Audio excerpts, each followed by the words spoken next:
So, sorry, nagkaroon tayo ng technical difficulties. So, this would be part 2 of episode 16 of Elena Kiambao versus China Banking Corporation. So, we are discussing the tail end part of ruling number 2. So, to continue and to repeat what I said, inarguably, the amendments to the REM contracts are contracts of adhesion. So these are contracts of adhesions.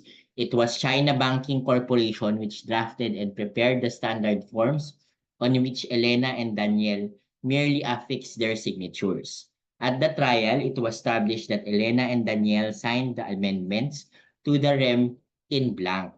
They presented pro forma blank documents that China Banking Corporation is giving to all borrowers for signatures. Corollarily, any ambiguity in the provisions of these documents must be interpreted against China Banking Corporation. So, applying what was mentioned earlier, that contracts of adhesions are construed against the one who drafted the the contract. Ayan, ito naman si Justice Mario V. Lopez proved that the that was signed by Elena and Daniel was a contract of adhesion that was drafted by China Banking Corporation, and therefore it must be construed against China Banking Corporation, okay? Because they are the one who drafted it.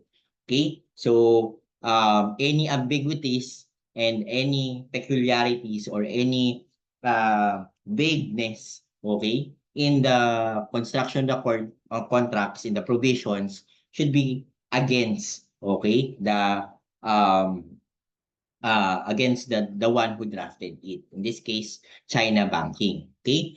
Also, to address the issue that the CA raised, okay, or in its reasoning, deciding for China Banking, sabi ng CA, di ba, na business owners kayo, Elena and Daniel, you must have known, okay, dapat alam niyo yan, you did your due diligence that you are entering to in this kind of contracts. Okay?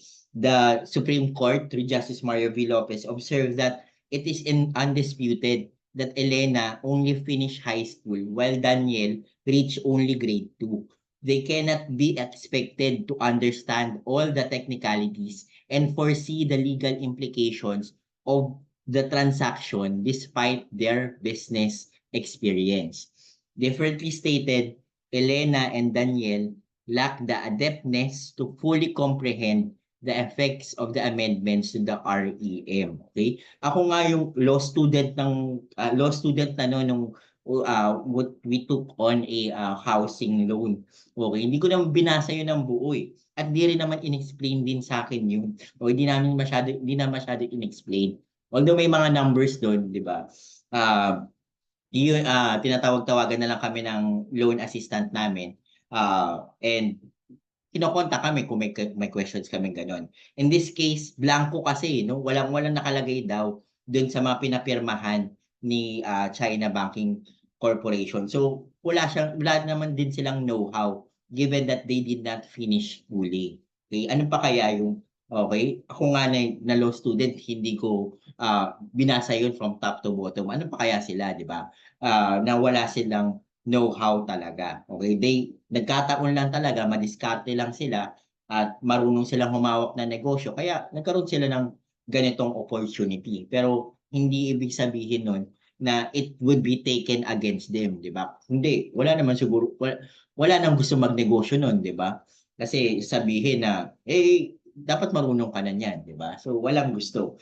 Okay? So, it should not be taken against Elena and Daniel na hindi nila naintindihan yon. And it should be taken against China Banking Corporation because they did not explain it to them. Okay? So, yun nga yung sabi ng court. On the other hand, China Banking Corporation merely concluded that Elena and Daniel freely, voluntarily, and willingly entered into the amendments, the REM, but did not prove, let alone allege, that it made an effort to explain to them and ensure that they indeed understand the stipulation. So hindi naman lang sinabi or hindi lang napakita siguro sa mga testimonies na nagkaroon ng usapan, nagkaroon ng walkthrough sa contract, inano yung interest, ano yung nakalagay na collateral doon, walang sinabi, di ba? So hindi ginawa yung earnest effort ng China Banking Corporation para ipaintindi. At yun yung duty lalo na ng drafting party sa contract of adhesion na paintindi mo yung pinapasign mo. Kasi it will be construed against you kapag merong ambiguity. Okay? Hence, there is a reason for the court to step in and protect the interests of the weaker party. In this case, Elena and Daniel is the weaker party. They are weak because they needed the money. Okay? Wala silang choice. Dahil silang walang choice, pirma lang sila ng pirma nang hindi nila intindihan yun. And it is the duty of the court to protect them naman. Kaya nga sabi ng court, di ba, as we have discussed earlier in part 1, na kailangan tinitingnan natin to on a factual or in a case-to-case basis. Yes, contract of adhesion is valid. However, let's see let's check the facts and the circumstances surrounding the execution of this contract of adhesion. Okay? So I hopefully I have explained it in a simple manner and a very emphatic manner din. Okay? So, just to recap, in this case, Elena Kiambao versus China Banking Corporation. Number 1, Justice Mario V. Lopez said that dragnet clauses or blanket mortgage clauses are valid. Okay? However, you should make reference to what security, okay? Kung ano yung security ng future loans na yun, okay? So again, dragnet clauses or blanket mortgage clauses are subsumes all debts past or future origin. So yung mga dati mong utang kasama na yun sa mortgage, yung mga susunod, okay, it is assumed na kasama din siya doon sa mortgage na yun. However, you must make the reference. May referencing pa din. As cited by Justice Mario V. Lopez, citing Paradigm Development versus BPI. So dapat, kahit may blanket mortgage clause pa rin, nire-refer mo, you refer back kung ano yung security ng kada loan agreement na yun. Para clear, walang ambiguity. And number 2, sa ruling number 2 naman, in terms of contract of adhesion, yes, it is valid and it is not prohibited. However, kailangan mapakita na the consent given by the one adhering or putting or signing signing in the contract, okay?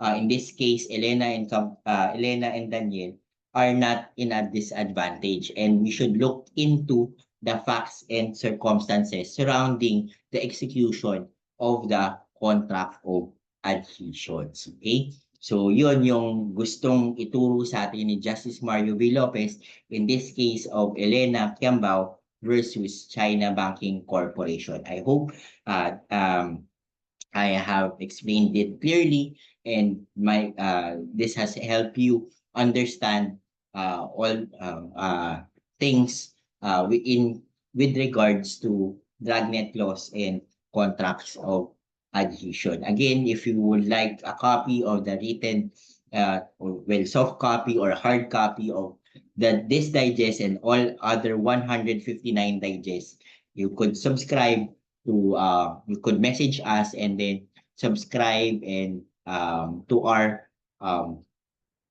to the soft copy or the hard copy. Okay? Mag-message naman and give you instructions on how to get those copies. Okay?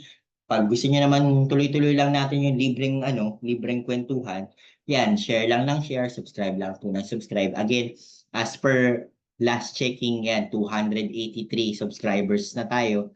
Okay? So, onti na lang, 17 subscribers na lang, maka 300 na tayo and additional 2. Okay, so basta mag-a-add ako na mag-a-add, basta patuloy na 50 ng 50 na mag-i-increase. And of course, ang ang aim natin dyan is number one, to help others. If this video has helped you in any other way, I hope it will help others, your friends, or anyone that you know who will be taking the bar. Kasi yun talagang purpose nito na sana lahat tayo masaya. Pagdating ng December, sana lahat nandun at na tayo. Abogado na. Kasama na ako doon. Okay? So yun. Again, maraming salamat sa patuloy na pagsuporta at pagtangkilik sa ating YouTube channel. I hope I'm doing well. Pasensya na sa mga stutters and mali-maling pronunciation, pero at least sana nakakatulong pa rin ako. Okay? So yun, maraming salamat. Aral lang mabuti. Happy aral. Good night. God bless.